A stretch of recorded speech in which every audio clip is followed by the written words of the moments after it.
అలాగే నా పేరు హైదరాబాద్ మై ఛానల్ ప్రకారం మన ఛానల్ సబ్స్క్రైబ్ చేసుకోకపోతే ఇప్పుడు సబ్స్క్రైబ్ చేసుకోండి. పక్కనే ఉన్న బెల్ ఐకాన్ క్లిక్ చేసి ఆల్లో పెట్టుకోండి. నా ఫర్దర్స్ మిస్ అవ్వకుండా చూడొచ్చు. చాలా మంది చూస్తున్నారు కానీ సబ్స్క్రైబ్ చేసుకోవట్లే. So please try to subscribe and click the bell icon also. So YouTuber Vaishnavi incident గురించి మనం ఆల్రెడీ నిన్న ఒక వీడియో చేసుకున్నాం, మనకందరికీ తెలిసింది. సో ఆ ఇన్సిడెంట్ జరిగిన వెంటనే ఒక కైండ్ ఆఫ్ షాక్ అనిపించింది. ఎందుకంటే జనరల్గా ఇలాంటి సంఘటనలు చాలా అరుదుగా జరుగుతూ ఉంటాయి. అండ్ ఆ కేసు గురించి ఏవైతే ఇనీషియల్ డీటెయిల్స్ వచ్చాయో, అంటే అతను ప్రేమించి తనే పెళ్లి చేసుకుంటానని చెప్పి, అండ్ తను లేకపోతే నేను బతకలేనని చెప్పి చచ్చిపోతానన్నట్టుగా బెదిరించి, ఈవెన్ వాళ్ళ ఇంట్లో ఒప్పుకోకపోతే వీళ్ళ ఇంట్లో ఒప్పించి మరీ పెళ్లి చేసుకొని, ఇవన్నీ చూసినప్పుడు ఇంత ప్రేమ ఉన్న పర్సన్ చూడండి ఒక్క నైట్లో ఒక గొడవకి ఎలా బిహేవ్ చేశాడు, ఒక గొడవ జరిగిన తర్వాత విచక్షణారహితంగా ఎలా దాడి చేసి చంపేశాడు అనేది మాట్లాడుకున్నాం మనం అందరం కూడా నిన్న.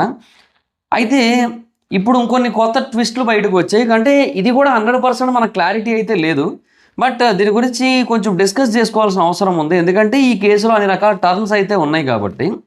సో ఫస్ట్ ఆఫ్ ఆల్ జనరల్గా మనం ఏంటంటే నిన్న రాత్రి మాత్రమే పెద్ద స్థాయిలో గొడవ జరిగింది అండ్ ఆ గొడవ కారణంగానే ఈ దాడి జరిగింది, అందుకే చంపేశాడు అనుకున్నాం కదా. కానీ యాక్చువల్గా వాళ్ళ మధ్య ఎప్పటి నుంచో గొడవలు అయితే జరుగుతున్నాయి. అది ఇప్పుడు కొత్తగా బయటకు వచ్చిన విషయం అనమాట. వాళ్ళ మధ్య ఎప్పటి నుంచో గొడవలు జరుగుతున్నాయి. ఇన్ఫ్యాక్ట్ ఆ గొడవలకి మేజర్ రీజన్ వరకట్నం కాన్సెప్ట్. అంటే ఆల్రెడీ తనకి కొంత కావాల్సినవన్నీ చూసుకున్నారు ఇంట్లో వాళ్ళు. ఎందుకంటే ఆ అబ్బాయి ఏమీ వాళ్ళ ఇంట్లో ఉండట్లేదు కదా. సో అంటే అమ్మాయిని వాళ్ళ ఇంటికి తీసుకెళ్ళలేదు, అమ్మాయి వాళ్ళ ఇంట్లోనే ఉంటున్నాడు పెళ్ళైనప్పటి నుంచి కూడా. వీళ్ళ దగ్గరే ఉంటున్నాడు, వీళ్ళే చూసుకుంటున్నారు. సో పెళ్ళైన టైం నుంచి కూడా ఇలా చూసుకుంటున్నప్పటికీ కూడా ఈ అదనపు కట్నం కావాలి అంటే ఎక్స్ట్రా డౌరీ, అంటే ఆల్రెడీ ఇచ్చినవి కాకుండా ఇంకా ఎక్స్ట్రాగా అమౌంట్ కావాలి, ఒక 5 లక్షలు కావాలన్నట్టుగా కంటిన్యూస్గా అడుగుతూ, కంటిన్యూస్గా ఇబ్బంది పెడుతూ, టార్చర్ పెడుతూ అలాగే ఉన్నాడని చెప్పి ఇప్పుడు కొత్తగా బయటకు వచ్చింది. సో బేసిక్గా డౌరీ హెరాస్మెంట్ కాన్సెప్ట్ కూడా వచ్చింది ఇప్పుడు. ఇన్ఫ్యాక్ట్ ఇంకొక న్యూస్ అయితే వినపడుతోంది. అదేంటంటే ఆ అమ్మాయిని ఒకానొక టైంలో ఎంత టార్చర్ చేశాడంటే ఈవెన్ అమ్మాయి మీద కారం కూడా జల్లేశాడు, ఆ అమ్మాయి మీదకి ఇసిరేసాడు అన్నట్టుగా ఉందన్నమాట. సో అంటే కళ్ళలో కూడా కొంత పడుతుంది, ఇంకా అది కూడా జరిగింది. సో ఆ టైంలో అమ్మాయి చాలా స్ట్రగుల్ అయింది, చాలా ఇబ్బందికి కూడా గురైంది. ఆ విషయం తెలిసినప్పటికీ కూడా వీళ్ళు ఎవరు ఏం మాట్లాడలేదు. బేసిక్గా అమ్మాయికి చాలామంది బ్రదర్స్ ఉన్నారంట. అప్రాక్సిమేట్లీ 15 మంది బ్రదర్స్ ఉన్నారంట మొత్తం. అంటే ఈ అన్నయ్య అంటే పెద్దమ్మ పిన్ని పిల్లలు అట్లా ఉంటారు కదా. సో అలా మొత్తంగా 15 మంది బ్రదర్స్ ఉన్నారంట. 15 మంది బ్రదర్స్కి ఒకరే సిస్టర్ అంట కూడా యాక్చువల్గా. సో ఇన్ని జరిగినా కూడా వాళ్ళు అప్పట్లో పెద్దగా రెస్పాండ్ కాలేదు. అప్పుడే ప్రాపర్గా రెస్పాండ్ అయ్యి ఉంటే మేబీ సిచ్యువేషన్ ఈరోజు ఇంకొకలా ఉండేదేమో. కానీ అప్పుడు ప్రాపర్ రెస్పాన్స్ అయితే లేదు, ఎట్నుంచి లేదు, ఈవెన్ ఫ్యామిలీ నుంచి కూడా లేదు. తర్వాత ఇంకొకటి, ఆ అమ్మాయి ఏజ్ మీద కూడా కొన్ని కన్సర్న్స్ వస్తున్నాయి. అమ్మాయి ఏజ్ కూడా 19 ఇయర్స్ అని చెప్పి మనకి చాలా గట్టిగా వినబడుతున్నప్పటికీ కూడా కొంతమంది చెప్తుంది ఏంటి, ఆ అమ్మాయి 2008లో పుట్టింది అండ్ ప్రస్తుతానికి కూడా అమ్మాయి ఏజ్ 18 ఏళ్ళు కాదు అని చెప్పి చెప్తున్నారు. సో చిన్న వయసులోనే బాల్య వివాహం చేశారంటున్నారు. అది కూడా ఇంకా వెరిఫైడ్ కాదు, it's not a verified claim. ఇది ఇంకా ఒక క్లారిటీ లేని అన్వెరిఫైడ్ క్లెయిమ్ అంట. ప్రస్తుతానికి బయటకు వచ్చింది ఒక రూమర్ లాగా. ఇది ఇంకా పూర్తి స్థాయిలో పోలీసులు వెరిఫై చేయాల్సి ఉంటుంది. ఫర్దర్గా ప్రెస్ మీట్లు పెడతారంటే ఇండివిజువల్గా పోలీసులు మాట్లాడుతున్నప్పటికీ కూడా ఒకటేసారి ఓవరాల్గా ఎవరైతే దీని గురించి ఇన్వెస్టిగేట్ చేస్తున్నారో వాళ్ళందరూ కూడా దీని గురించి పూర్తి స్థాయిలో మాట్లాడింది అయితే లేదు. సో అప్పుడు మనకు క్లారిటీ వస్తుంది మొత్తం పోలీసులు అందరూ కూర్చొని ఒకసారి మాట్లాడుకున్నప్పుడు. సో ఈ డౌరీ అనే కాన్సెప్ట్ ఉంది, అట్ ద సేమ్ టైం అమ్మాయి ఏజ్ చిన్నది అనేది ఉంది. ఇది కాకుండా ఒక 1 మంత్ బ్యాక్ ఆ అమ్మాయి తన ఛానల్లో ఈ ప్రెగ్నెన్సీ రిలేటెడ్గా ఒక వీడియో అయితే పోస్ట్ చేసింది. మనకు తెలిసిందే కదా, అమ్మాయి 5 నెలలు ప్రెగ్నెంట్. ఆ ప్రెగ్నెన్సీ రిలేటెడ్గా కూడా ఒక వీడియోని పోస్ట్ చేసింది. ఆ వీడియోలో కూడా వీళ్ళిద్దరూ గొడవ పడుతున్నారు ఈ ప్రెగ్నెన్సీ రిలేటెడ్గా. సో అప్పటి నుంచి ఈ గొడవలు ఇంకా పెరిగిపోయాయి, ఇంకా ముదిరిపోయాయి అనే ఒక డౌట్ కూడా వస్తుంది. అంటే కేవలం గొడవ జరగడమో లేదంటే వరకట్నమో అనే కాన్సెప్ట్ కూడా కాదు. ఈ అమ్మాయిని ఎలాగైనా వదిలించుకోవాలనుకున్నాడు. అండ్ అలా వదిలించుకోవాలంటే పిల్లలు పుట్టేస్తే ఇంకా వదిలించుకోవడం ఇంపాసిబుల్ కాబట్టి అందుకని ఇంకా ఆ అమ్మాయిని పూర్తిగా తప్పించాలనుకున్నాడు. సో దీనికోసం ఒక సిచ్యువేషన్ కోసం ఎదురు చూస్తున్నాడు, ఒక గొడవ కోసం. ఆ గొడవ జరగగానే ఇంకా తనలో ఉన్న రాక్షసులు బయటకు వచ్చి చంపేశాడు అనే పాయింట్ కూడా వినబడుతుంది. సో జనరల్గా మన దేశంలో డౌరీ రిలేటెడ్ కేసులు చాలానే ఉన్నాయి and at the same time alimony related కేసులు చాలానే ఉన్నాయి. బట్ ఈ డౌరీ కేసులకైనా అలిమోనీ రిలేటెడ్ కేసులకైనా అంటే కట్నము లేదంటే భరణం, వీటి కేసులు భారతదేశంలో చాలానే ఉన్నాయి. బట్ ఓవరాల్‌గా దీనికి ఒక ప్రాపర్ సొల్యూషన్ అయితే ఎవరు తీసుకురాలేకపోతున్నారు.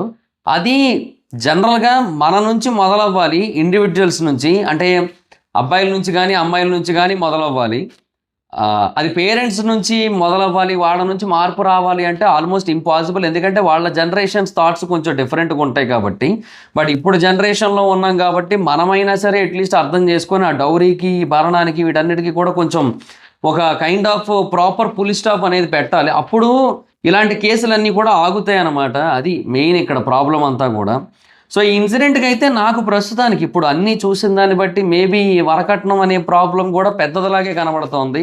అండ్ ఈ ప్రెగ్నెన్సీ అనేది కూడా జనరల్‌గా ఆ పర్సన్‌కైనా సరే, హరిబాబు అన్న పర్సన్‌కైనా సరే, కొంచెం ఇంగిత జ్ఞానం ఉన్నా సరే, నీకు ఒకవేళ పిల్లలు ఇప్పుడప్పుడే వద్దు అనుకున్నట్టయితే, నువ్వు జాగ్రత్తగా ఉండాలి, జాగ్రత్తలు తీసుకోవాలి, ఇవన్నీ ఉంటాయి. ఆ పర్సన్‌ని ఒప్పించుకునేది ఉంటది, ఇవన్నీ ఉంటాయి. బట్ ఆ పర్సన్‌ని అవేమి డిస్కషన్‌లు ఏమీ చేయకుండా, ఏదో అంటే మొత్తం త తల్లిని చేయడానికి మొత్తం ఏదైతే చెయ్యాలో అదంతా చేసేసి, తర్వాత నాకు పిల్లలొద్దు అనే కాన్సెప్ట్ పెట్టుకొని అంటే మోస్ట్ ఆఫ్ ద పీపుల్‌కి ఎలా ఉందంటే, అబార్షన్ అనేది సింపులే కదా అన్న పాయింట్ ఉంటది. But most of the women are not ready for that. ఎందుకంటే వాళ్ళకేంటంటే, పిల్లలు వాళ్ళలో భాగంగా ఫీల్ అవుతారు కాబట్టి, అబార్షన్‌కి మోస్ట్ ఆఫ్ ద వుమెన్ ఇష్టపడరు. చాలామంది ఇష్టపడరు. ఎందుకంటే, వన్స్ ఇంక ప్రెగ్నెంట్ అయ్యారా, వాళ్ళు ఇంక చాలా హ్యాపీగా ఫీల్ అవుతారు. వాళ్ళ లైఫ్‌లో ఇంకొక నెక్స్ట్ స్టెప్‌కి వెళ్ళిన ఫీల్ వస్తది వాళ్ళకి. సో, చాలా హ్యాపీగా, చాలా ప్రౌడ్‌గా ఫీల్ అవుతారు వాళ్ళు యాక్చువల్‌గా. ఎందుకంటే, వాళ్ళ అమ్మ కాబోతున్నారని చెప్పి. సో, ఇలాంటి ఒక మూవ్‌మెంట్ ఉంటది కాబట్టి, వాళ్ళు ఎట్టి పరిస్థితుల్లోనే అంగీకరించకపోవచ్చు most of the women.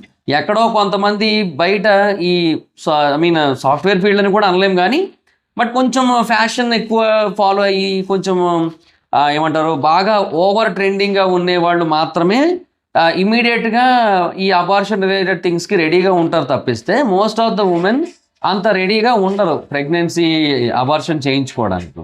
So, అది కూడా కన్సిడర్ చేసి వైఫ్ అండ్ హస్బెండ్స్ ఎప్పుడైనా సరే పెళ్ళైన వెంటనే మాట్లాడుకోవాల్సిన అవసరం కూడా ఉంది. ఎంత కాదన్నా సరే వీటి గురించి. ఎందుకంటే డెఫినెట్‌గా అది ఫర్దర్‌గా ఎటువంటి ప్రాబ్లమ్స్‌కి దారి తీయకుండా ఉంటది. పెళ్లి టైంలోనో, పెళ్ళికి ముందో, పెళ్ళైన తర్వాత వెంటనేనో మాట్లాడుకుంటే ఒక క్లారిటీ ఉంటది లైఫ్ మీద. అలా లేకపోతే ఇగో ఇలాంటి ప్రాబ్లమ్స్ ఉంటాయండి. కట్నం రిలేటెడ్ కూడా బేసిక్‌గా దాని గురించి కూడా ఒక ముందే డిస్కషన్ ఉండాలి. ప్రీ డిస్కషన్ అనేది జరగాలి. ఆ డిస్కషన్స్ ఏమీ లేకుండా, ఏమీ జరగకుండా మొత్తం అన్నీ గూడా ఇంకా అసలు సరే ఇంక ఏదైతే అదయింది. అబ్బాయి ఇష్టపడుతున్నాడు అది ఇది అని చెప్పి చేసేస్తే అలా కాదు. ప్రేమ విషయంలో డెఫినిట్‌గా కొన్ని కొన్ని సార్లు జాగ్రత్తగా ఉండాలి. కొన్ని కొన్ని సార్లు అంటే మరీ అందరిని అలా అనలేము. అందరూ ఇలాగే ఉంటారని కూడా చెప్పలేము. ఇప్పుడు జనరల్‌గా ఇలాంటి ఇన్సిడెంట్స్ జరిగినప్పుడు ఏమవుతదంటే, ఈ ప్రేమ వివాహాల మీద ఒక కైండ్ ఆఫ్ నెగెటివ్ ఇంప్రెషన్ పడతది. ఎందుకంటే నేను చాలా చోట్ల చూస్తున్నాను గదా! టీవీ5లో గాని, లేదంటే వేరే దగ్గర ఆ న్యూస్ ఛానెల్స్ ఏవైతే ఉంటాయో వాటిల్లో ఏవైతే వీడియోస్ కంటిన్యూస్‌గా పోస్ట్ అవుతున్నాయో అన్నీ చూస్తున్నా, అప్డేట్స్ అన్నీ చూస్తున్నా. సో, వాటన్నిటి కింద కూడా మోస్ట్ ఆఫ్ ద పీపుల్ ఏంటంటే, ఇందుకే ప్రేమను నమ్మకూడదు. ప్రేమించిన మొదట్లో బానే ఉంటది కొత్తలో. బట్ తర్వాత అలా ఉండదు. ఆ తర్వాత అంతా పోతది. ఈ మోజనేది తీరిపోయిన తర్వాత అదొక రకంగా ఉంటది. ఇలాంటి కామెంట్లు కూడా వస్తున్నాయి. సో, నేననేది ఏంటంటే, అన్ని ప్రేమలు అలాగే ఉంటాయని నేననను. ప్రేమలో అన్నీ అలాగే కాదు. కొన్ని జెన్యూన్‌గా, సిన్సియర్‌గా ఉండినవే ఉంటాయి. ఎందుకంటే నాకు తెలిసిన వాళ్ళు ఎంతోమంది 10 ఏళ్ళు, 13 ఏళ్ళు ప్రేమించుకొని కూడా పెళ్ళిళ్ళు చేసుకున్నోళ్ళున్నారు. కెరియర్‌లో కొంత సెటిల్మెంట్ అనేది వచ్చిన తర్వాత. సో, అలా ఉన్నారు. చాలామంది ఉన్నారు భారతదేశంలో. నాకు తెలిసిన వాళ్ళలో ఆంధ్రప్రదేశ్‌లో, తెలంగాణలో ఉన్నారు చాలామంది. ఈవెన్ యూట్యూబర్స్‌లో కూడా కొంతమంది లవ్ మ్యారేజ్‌లు చేసుకున్నోళ్ళు ఉన్నారు. ఇలా ఉన్నారు బోలెడుమంది. సో, అది ప్రేమ అనేది కంప్లీట్ ప్రాబ్లమ్ కాదు. ఎప్పుడైనా సరే మనుషులే ప్రాబ్లమ్. సో, ఒక రైట్ పర్సన్‌ని డిసైడ్ చేసుకోవడం అనేది most of the girls or boys fail అవుతున్న ముఖ్యమైన విషయం. అమ్మాయిలే ఫెయిల్ అవుతున్నారు అనడానికి లేదు. ఈ ఇన్సిడెంట్ జరిగింది కాబట్టి మనం ఇక్కడ కేవలం అమ్మాయిల సైడ్ నుంచే మాట్లాడాలనేది కూడా కాదు. అబ్బాయిల సైడ్ నుంచి కూడా మనం మాట్లాడాలి. అబ్బాయిలు కూడా చాలామంది రైట్ అమ్మాయిని చూజ్ చేసుకోవడంలో ఫెయిల్ అవుతున్నారు. ఎందుకంటే మనం చాలామందిని చూస్తున్నాం కదా! అంతెందుకు కొన్ని కేసులు చూశాను నేను. ఉత్తరప్రదేశ్‌లో ఒక అమ్మాయిని అరెస్ట్ చేశారు. ఆవిడ 23 మందిని పెళ్లి చేసుకుంది. పెళ్లి చేసుకోవడం, వాళ్ళ దగ్గర ఒక నెల, 2 నెలలు ఉండడం, వాళ్ళ దగ్గర డబ్బులు తీసుకొని జంప్ అయిపోవడం. డబ్బులు, బంగారం అంతా తీసుకొని జంప్ అయిపోవడం. వాళ్ళ దగ్గర తినేటప్పుడు ఆ నిద్ర మాత్రలు ఏవో కలిపేసి వాళ్ళకి పెట్టేసి అక్కడి నుంచి జంప్ అనమాట ఆవిడ. సో, ఇలాంటివి కూడా ఉన్నాయి. సో, భారతదేశంలో అన్నీ ఉన్నాయి. సో, రైట్ పర్సన్‌ని చూజ్ చేసుకోవడం అనేది most of the important decision in your life అన్నట్టు అయిపోద్ది. అది ఇక్కడున్న మెయిన్ కన్సర్నింగ్ పాయింట్. సో, అదొక్కటి కొంచెం బెటర్‌గా ప్లాన్ చేసుకుంటే అయిపోద్ది. అండ్ పెళ్ళికి కూడా అంత తొందర పడకూడదు ఎప్పుడూ కూడా. ఎందుకంటే ఈ అమ్మాయి వయసు ఇప్పుడు 18, 19 అన్న క్వశ్చన్ పక్కన పెడితే ఇనీషియల్గా మనకు వచ్చిన న్యూస్ అయితే 19 కాబట్టి ఆ 19 అన్నదాన్నే మాట్లాడుకుంటాం. బట్ అలా చూసుకున్నా పెళ్లి జరిగి 8 months మాత్రమే అయింది, 8-9 months అయింది అంతే. సో అన్నేళ్ళే అయింది కాబట్టి వాళ్ళకి అమ్మాయికి ఇంకా అంత ఎక్కువ ఏజ్ ఏమీ లేదు, అంత ఎక్కువ మెచ్యూరిటీ లేదు. అంటే తనకి ఏం కావాలి ఏమొద్దు అనేది అర్థం చేసుకునేంత ఆలోచన పరిధి, ఆలోచన శక్తి అయితే లేవు తనకి, అది క్లియర్. సో ఇవన్నీ ఉన్నాయి, ఇలాంటి ఆస్పెక్ట్స్ అన్నీ ఉన్నాయి కాబట్టి డెఫినెట్గా ఎవరైనా సరే కొంచెం పెళ్లి చేసుకోవాలనుకున్నప్పుడు దానికి ఒక రైట్ ఏజ్ ఏంటో చూసుకొని, ఇప్పటికీ పల్లెటూరులో చాలా చోట్ల ఏం చేస్తారంటే 10th పాస్ అయిపోయింది కదా ఇంకా జాలీగా పెళ్లి చేద్దాం అనుకుంటారు 15-16 ఏళ్ళకు కూడా. అంటే ఉన్నారు, మైండ్ సెట్ అలా ఉంటుంది. బట్ అదిగా సిచ్యువేషన్స్ సహకరించకో, సంబంధాలు కుదరకో ఆగుతుంటారు కొంతమంది, కుదిరితే కొంతమంది చేసేస్తారు. నాకు బాగా గుర్తు, నేను 9th క్లాస్లో ఉన్నప్పుడు మా 9th క్లాస్మేట్ ఒక అమ్మాయి 10th రాకుండా స్కూల్ మానేసింది. ఎందుకంటే పెళ్లి చేసేసారు అప్పుడు. అది ఎప్పుడులే చాలా నాళ్ళ క్రితం, అది 2010, నేను 9th క్లాస్ అంటే. సో నాకు అప్పుడు 14 years.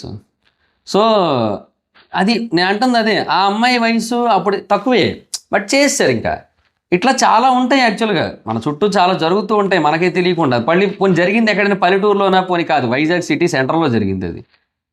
అదే అంటున్నా, ఇలాంటివి కూడా కొన్ని ఉన్నాయి. బట్ ఒకప్పుడు అలా ఉందిలేండి. మరి 2010 అంటే 16 ఏళ్ల క్రితం కదా. సో కొంచెం మారింది అప్పటికి ఇప్పటికి. కానీ స్టిల్ ఇది సిటీస్లో మారిందేమో, బట్ విలేజెస్లో ఇంకా మారలే. సిటీస్లో ఓకే అమ్మాయిలకు ఒక 23, 24, ఆ 21, 22 ఆ ఏజ్ వరకు చూస్తున్నారు, ఆ తర్వాత పెళ్ళిళ్ళు చేస్తున్నారు. బట్ మోస్ట్ ఆఫ్ ద విలేజెస్లో ఏంటంటే అది కూడా ఆలోచించట్లేదు. 10th ఎంటర్ అయ్యిందంటే చాలు. కొన్ని చోట్ల ఎలా ఉంటుందంటే విలేజెస్లో హాస్టల్స్ ఉంటాయి, గవర్నమెంట్ హాస్టల్స్ ఉంటాయి, అక్కడే ఉండి చదువుకుంటారు పిల్లలు, అబ్బాయిలవని అమ్మాయిలవని. సో వాళ్ళు ఏంటంటే వాళ్ళని 5th క్లాస్ నుంచి 12th క్లాస్ వరకు, అంటే ఇంటర్ 2nd year వరకు అక్కడే ఉంచుతారు, అక్కడే ఉండి చదివిస్తారు. ఆ ఇంటర్ అయిపోయి ఇంటికి వస్తారు కదా, డిగ్రీ పంపిద్దాం, బీటెక్ పంపిద్దాం, అయ్యేం ఉండవు, పెళ్లి చేసేద్దాం అంతే, అలా ఉంటుంది అనమాట. సో అప్పటి వరకు హాస్టల్లో ఉంటారు, సో ఇంటికి రాగానే పెళ్ళి అంటారు, అలా ఉంటుంది పరిస్థితి. ఇలా కొన్ని చోట్ల ఉంటుంది, కొన్ని విలేజెస్లో ఎలా నడుస్తుంటుంది. ఇది నేను అంటే గ్రౌండ్ లెవెల్లో ఏదో పూర్తి స్థాయి రీసెర్చ్ అని నేను చెప్పను. బట్ కొన్ని చోట్ల ఇలాగ జరగడానికి జరిగిన ప్రయత్నాలు కొన్ని ఉన్నాయి, ఇలా చేయడానికి చేసిన ప్రయత్నాలు కొన్ని ఉన్నాయి, అందుకని చెప్తున్నా. సో ఇలాంటివి కూడా ఉన్నాయి. సో వీటన్నిటిని బట్టి కూడా మనుషుల మైండ్ సెట్ ఏంటనేది మనం అర్థం చేసుకొని ఎప్పటికప్పుడు మనం అప్గ్రేడ్ అవుతూ ఉండాలి, అది పాయింట్. ఎస్పెషల్లీ ఈ వీడియోస్ ఇవేవి విలేజెస్లో వాళ్ళు చూడరు, విలేజెస్లో వాళ్ళకి ఇవన్నీ కూడా రీచ్ అవ్వదు, అది అక్కడ వరకు వెళ్ళదు.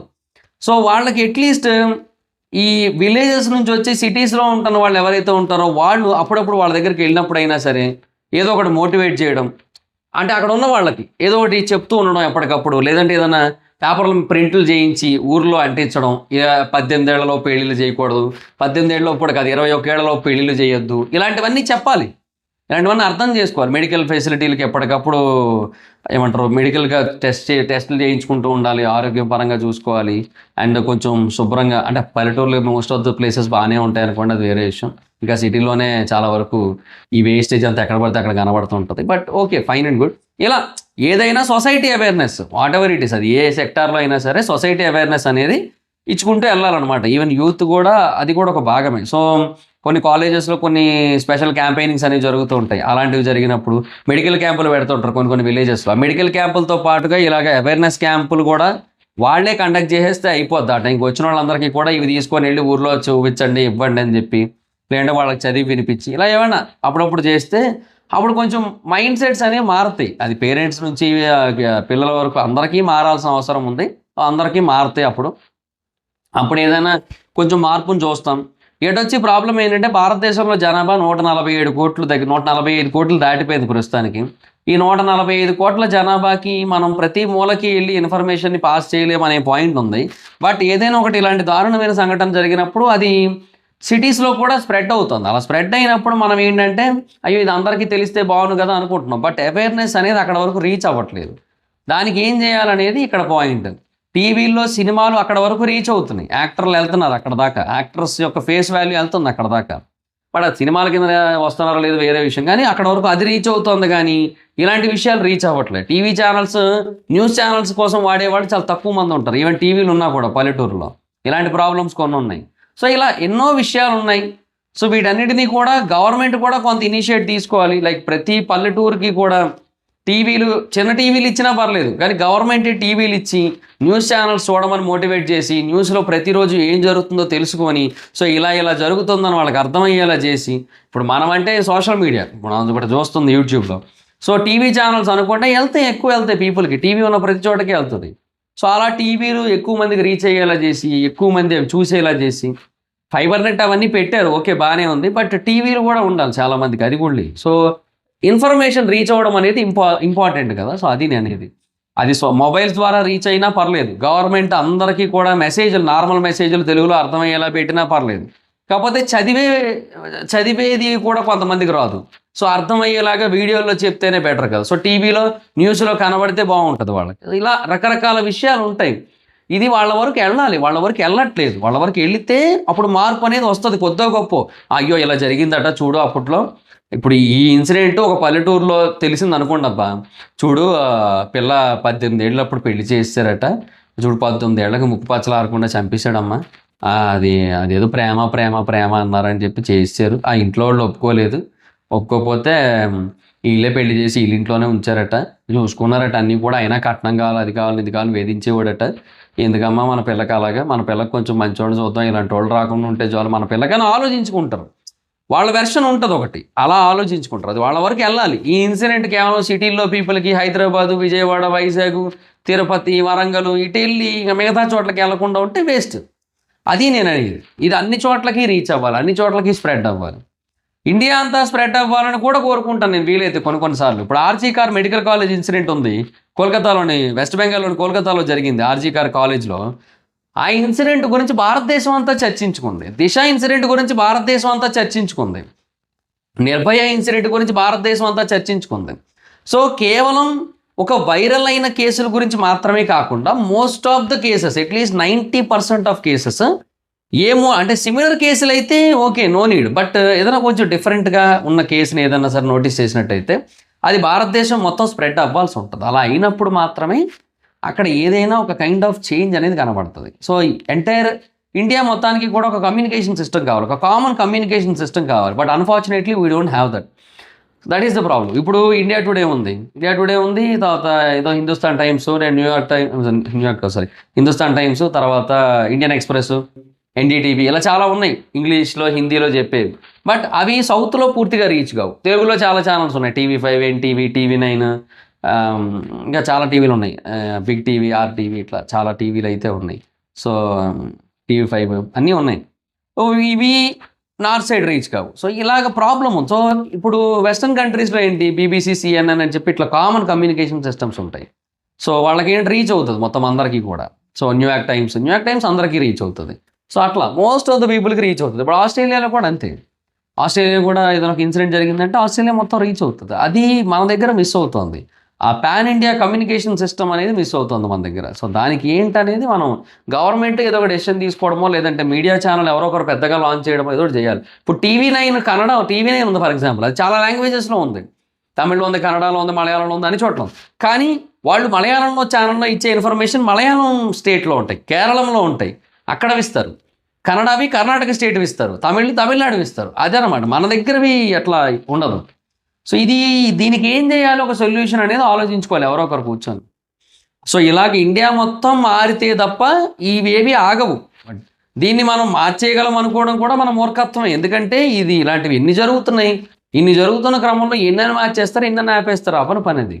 కాకపోతే ఏంటంటే అవేర్నెస్ బిల్డ్ చేయగలిగితే వాళ్ళందరూ వాళ్ళే ఆగుతారు. కేసులు వేయడం ద్వారా వీడు ఉరిశిక్ష పడాలి ఇప్పుడు ఖచ్చితంగా, కానీ పడదు. చట్టం ఎంత ట్రై చేసినప్పటికీ కూడా అవ్వదు చట్టం, ఎందుకంటే వాళ్ళ దగ్గర పెండింగ్ కేసులు బోల్డ్ ఉన్నాయి. నేను నిన్న వీడియోలో కూడా అదే చెప్పాను. సో ఇవన్నీ మారాలి అంటే awareness is the only option, అంతే, అంతకుమించి ఇంకేట్లేదు. సో అది దేని విషయంలో అయినా సరే అది. సో అదిగా ఈ సిచ్యువేషన్. సో ఏమో కొంచెం ఎక్కువ మాట్లాడాలని అనిపించింది నాకైతే. బట్ మీకేమనిపించింది అనేది కింద కామెంట్ సెక్షన్లో చెప్పండి. నేను చెప్పింది రైట్ అనిపించిందా, రాంగ్ అనిపించిందా అనేది చెప్పండి. మీ అభిప్రాయం ఏంటి నేను చెప్పిన వాటి మీద కింద కామెంట్ సెక్షన్లో చెప్పండి. ఈ వీడియో మీకు నచ్చితే లైక్ చేసి ఈ వీడియోని షేర్ చేయండి. మీ సోషల్ మీడియా ప్లాట్ఫామ్స్లో like Facebook, WhatsApp, Twitter, Insta వీటిలో షేర్ చేయండి. సో దట్ అక్కడ వాళ్ళందరికీ కూడా రీచ్ అవుతుంది, ఎక్కువ మందికి తెలియాలి ఇన్ఫర్మేషన్. అండ్ ఇప్పుడు మన ఛానల్ సబ్స్క్రైబ్ చేసుకోకపోతే మాత్రం ఇప్పుడే సబ్స్క్రైబ్ చేసుకొని పక్కనే ఉన్న బెల్ ఐకాన్ క్లిక్ చేసి ఆల్లో పెట్టుకోండి. నా ఫర్దర్ డేస్ అన్ని మిస్ అవ్వకుండా చూడొచ్చు. చాలామంది చూస్తున్నారు కానీ సబ్స్క్రైబ్ చేసుకోవట్లేదు. So please try to subscribe and click the bell icon also. And బేసిక్గా మీరు ఏదైనా ఒక టాపిక్ గురించి నన్ను వీడియో చేయమని అడగాలనుకుంటే నా ఇన్స్టాగ్రామ్ ఐడి జబర్దస్త్ మైదర్, మీరు అక్కడ కూడా వచ్చి నన్ను ఫాలో అయ్యి నాకు మెసేజ్ చేయొచ్చు. నేను దాని గురించి వీడియో చేయడానికి ట్రై చేస్తాను. Thank you guys, by by now, meet your next video, by by.